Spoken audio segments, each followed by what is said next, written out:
আসসালামু আলাইকুম। আজকে মাইক্রোসফট অফিস ওয়ার্ডের অত্যন্ত প্রয়োজনীয় একটা টিউটোরিয়াল দেখব। আমরা যারা ফাইল কনভার্সন নিয়ে কাজ করি, আমাদের অনেক সময় ইমেজ টু টেক্সটে কনভার্ট করতে হয়। সেটা আমরা কত সহজে মাইক্রোসফট অফিস ওয়ার্ডে করে নিতে পারি সেটাই দেখব।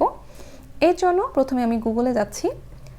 গুগলে গিয়ে আমি টেক্সট ইমেজ লিখে সার্চ করলাম। তারপর ইমেজ এসে এখানে ক্লিক করার পর একটা ইমেজ এখান থেকে আমি সেভ করে নিব।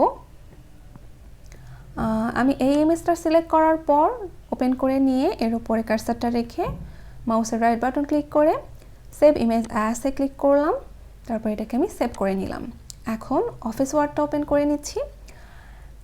এটা ওপেন করার পরে চলে যাব রিবন বারে ইনসার্ট মেনুতে। এখান থেকে পিকচারে এখানে ক্লিক করে দিস ডিভাইসে ক্লিক করব। তারপর যে এটা আমি ডাউনলোড করে নিলাম পিকচারটা, সেটা সিলেক্ট করে নিয়ে ইনসার্ট করে নিব।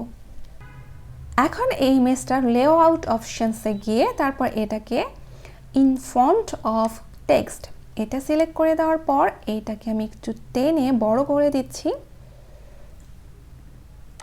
এটার পজিশনটা ঠিক করার পরে এখন কি করব, এই ফাইলটাকে আমি পিডিএফ ফাইলে সেভ করব। তো ফাইলে গিয়ে সেভ অ্যাজে ক্লিক করলাম। তারপর ব্রাউজ থেকে আমি লোকেশনটা সিলেক্ট করে দিচ্ছি। আমি ডেস্কটপে রাখলাম। এখানে ডকুমেন্টস 2 লেখা আছে। এখন আমি এটাকে কি করব, পিডিএফ ফরম্যাটে সেভ করব। আমি আরও একটা ডকুমেন্টস ওপেন করে নিচ্ছি Ctrl+N চেপে। এখন কি করব, আবারও চলে যাব ফাইলে। ফাইল থেকে ওপেনে ক্লিক করব। তারপর ব্রাউজ থেকে যদি আমি ডেস্কটপটা সিলেক্ট করে নিই তাহলে এই যে পিডিএফ ডকুমেন্ট 2 এইটাকে আমি ওপেন করে নিব। তারপর একটা পপ আপ বক্স আসবে, এটা আমি ওকে করে দিচ্ছি। এইখানে কিন্তু ইমেজটা এখন টেক্সটে চলে এসেছে। তো এইখান থেকে এই যে বাড়তি যে অংশগুলো আছে এগুলো কিন্তু আমরা এরকম সিলেক্ট করে ডিলিট করে দিতে পারি, ফরম্যাটিং করে নিতে পারি।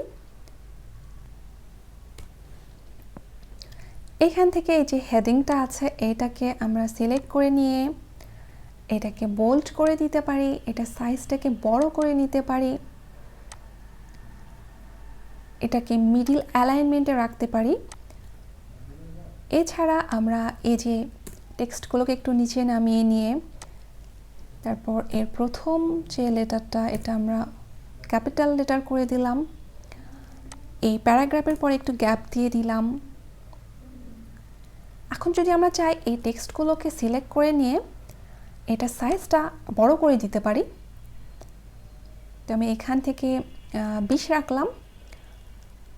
এছাড়া আমরা আরও অনেক কাজ করে নিতে পারি, যেগুলো প্রয়োজন হবে আমাদের সেগুলো আমরা এখান থেকে আমাদের ইচ্ছে মতো ফরম্যাট করে নিতে পারি।